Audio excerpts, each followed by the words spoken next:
Saya Divaldo Elida. Saya Nabila Pratwi. Saya Melani Putri. Saya Rena Putri Lestari. Dan satu rekan kami yang sedang tidak hadir yaitu Raisya Ardina. Saya akan menjelaskan ide pembaharuan Islam menurut Rashid Ridho dalam bidang akidah dan ibadah. Bidang akidah, yang pertama ada pemurnian tauhid. Rashid Ridho menekankan kembali tauhid secara murni. Artinya umat Islam harus menyembah kepada Allah dan tidak menyekutukannya. Rashid Ridho juga membersihkan akidah dari unsur bid'ah, tahayul, dan khurafat yang berkembang di masyarakat. Yang kedua, kembali kepada Al-Quran dan Sunnah. Rashid Ridho menyerukan agar umat Islam menjadikan Al-Quran dan Sunnah sebagai dasar utama dalam memahami akidah, bukan sekadar untuk mengikuti pendapat ulama tanpa dalil atau taklid buta. Yang ketiga ada menolak taklid dan mendorong ijtihad. Rashid Ridho mengkritik sikap taklid yang membuat umat stagnan dan mendorong ijtihad agar ajaran Islam tetap relevan dengan perkembangan zaman. Yang keempat ada sikap rasional dalam memahami akidah. Rashid Ridho mengajak umat menggunakan akal secara rasional dalam memahami ajaran Islam tanpa bertentangan dengan wahyu. Selanjutnya yaitu dalam bidang ibadah. Yang pertama, pemurnian praktik ibadah. Rashid Ridho menolak praktik ibadah yang tidak sesuai dengan tuntunan Nabi dan mengajak kembali kepada sunnah yang sahih. Yang kedua, memberantas bid'ah dalam ibadah. Rashid Ridho berusaha membersihkan praktik ibadah dari tambahan-tambahan yang tidak memiliki dasar dalil yang kuat. Yang ketiga, penyesuaian hukum ibadah dengan kondisi modern atau ijtihad. Dalam masalah-masalah baru yang tidak dijelaskan secara rinci dalam nas, Rashid Ridho membuka ruang ijtihad agar ibadah tetap sesuai dengan prinsip syariat, namun relevan dengan perkembangan zaman. Selanjutnya yaitu ada bidang pemikiran atau intelektual. Yang pertama, dibukanya lagi pintu ijtihad. Rashid Ridho nggak setuju kalau ijtihad itu katanya sudah ditutup. Menurut Rashid Ridho, manusia tetap harus menggunakan akal buat memahami ajaran Islam. Apalagi dunia itu terus berubah. Yang kedua, nolak taklid buta. Rashid Ridho juga kritik kebiasaan ikut pendapat ulama tanpa mikir lagi. Soalnya kalau cuma ikut-ikutan tanpa dipahami bisa bikin umat jadi nggak berkembang. Yang ketiga yaitu pemurnian ajaran Islam. Rashid Ridho ngajak umat Islam balik lagi ke Al-Quran dan Sunnah, tapi tetap pakai cara berpikir yang masuk akal. Rashid Ridho juga ingin membersihkan dari hal-hal kayak kufarat dan tahayul. Yang keempat, pentingnya akal dalam memahami agama. Menurut Rashid Ridho, akal itu penting banget buat ngerti ajaran agama. Islam itu nggak bertentangan sama logika, justru sejalan. Yang kelima yaitu Islam sejalan dengan ilmu pengetahuan. Beliau itu percaya kalau Islam nggak bertentangan sama sains, malah perkembangan ilmu pengetahuan harus didukung dengan pemahaman Islam yang rasional. Yang keenam atau yang terakhir yaitu mengajak umat berpikir lebih maju. Rashid Ridho pengen umat Islam itu jadi lebih kritis, terbuka dan nggak ketinggalan zaman banget, tapi tetap pegang nilai-nilai Islam. Bidang ekonomi yang pertama kembali pada prinsip Al-Quran dan Sunnah. Rashid Ridho menekankan bahwa umat Islam harus kembali pada ajaran Al-Quran dan Sunnah, bukan meniru sepenuhnya kapitalisme Barat. Ia menganggap kemunduran ekonomi umat Islam itu terjadi karena meninggalkan satu nilai keadilan, amanah, dan larangan riba. Yang kedua ada penolakan terhadap riba. Rashid Ridho menegaskan bahwa riba adalah penyebab dari ketimpangan ekonomi dan penindasan sosial. Rashid Ridho mendorong keuangan berbasis keadilan, berbagi hasil, bukan bunga tetap. Terus yang ketiga ada zakat sebagai instrumen keadilan sosial. Menurutnya, zakat bukan hanya ibadah spiritual, tetapi sebagai alat distribusi kekayaan untuk mengurangi kemiskinan dan kesenjangan sosial. Jadi negara harus berperan aktif dalam pengelolaan zakat agar lebih efektif. Terus yang keempat ada peran negara dalam ekonomi. Rashid Ridho sangat mendukung pemerintahan atau khilafah yang bertugas untuk menjaga keadilan ekonomi, terus untuk mencegah monopoli, menjaga keadilan rakyat. Negara tidak diperbolehkan untuk mengeksploitasi ekonomi. Terus yang kelima ada etika kerja dan produktivitas.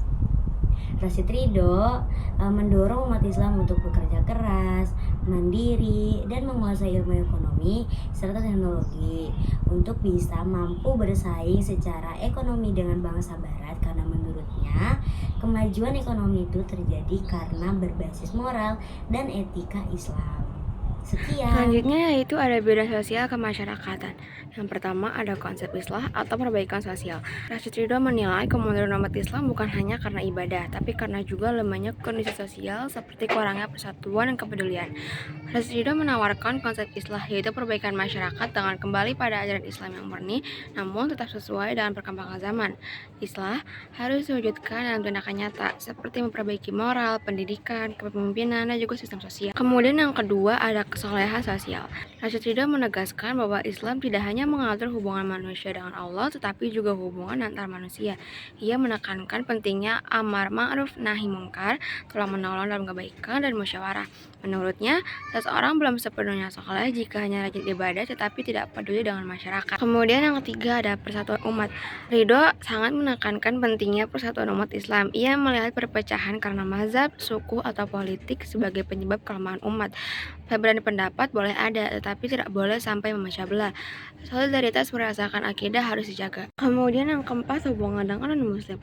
Ridho mengajarkan bahwa umat Islam harus hidup berdampingan secara adil dengan non-muslim.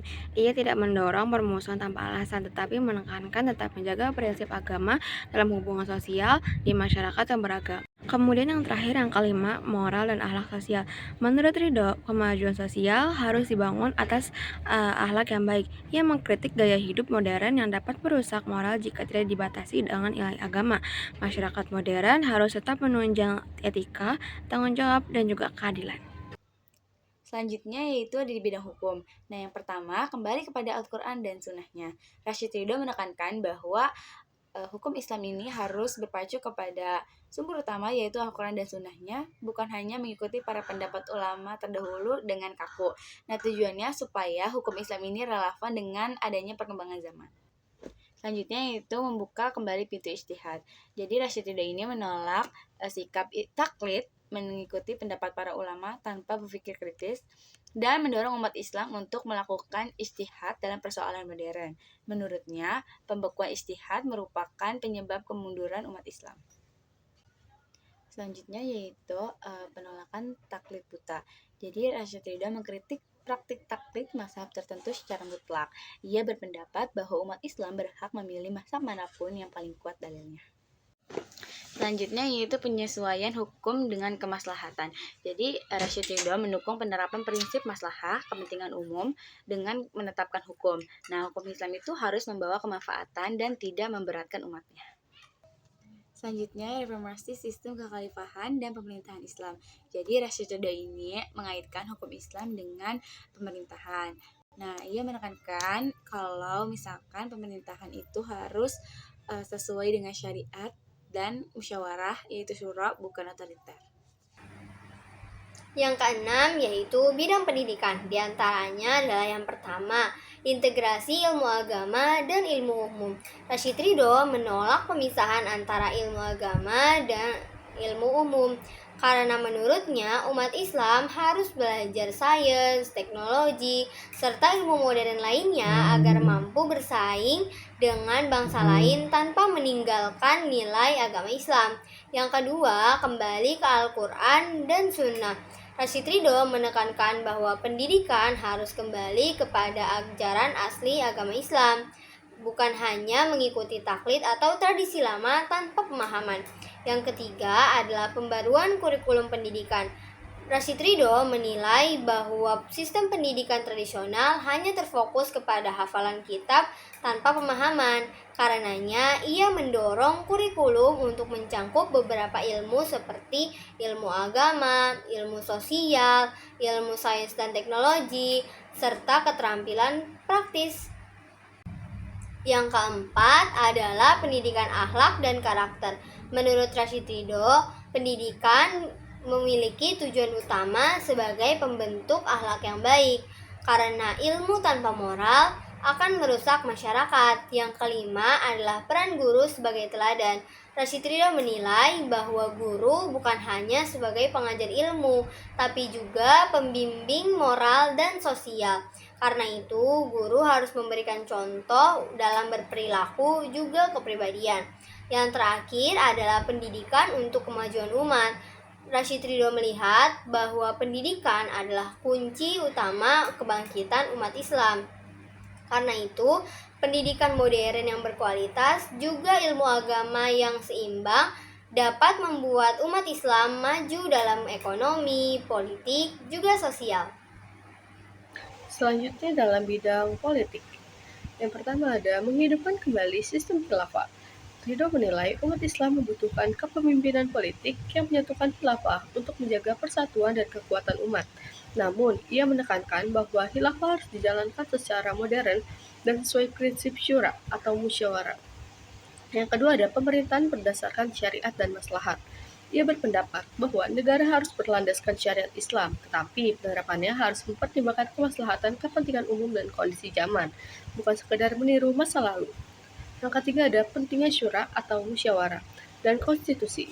Ridho mendukung bentuk pemerintahan konstitusional. Ia menganggap prinsip syura dalam Islam sejalan dengan sistem parlemen modern, sehingga penguasa tidak boleh absolut. Yang keempat adalah reformasi kepemimpinan umat atau ulama dan penguasa. Menurutnya, kemunduran politik Islam terjadi karena ulama jumud dan penguasa otoriter. Ia mendorong pembaruan pemikiran ulama dan pemerintahan yang adil serta bertanggung jawab. Yang kelima ada persatuan umat Islam atau pan-Islamisme.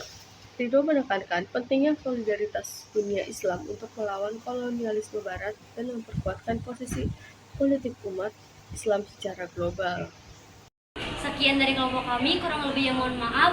Wassalamualaikum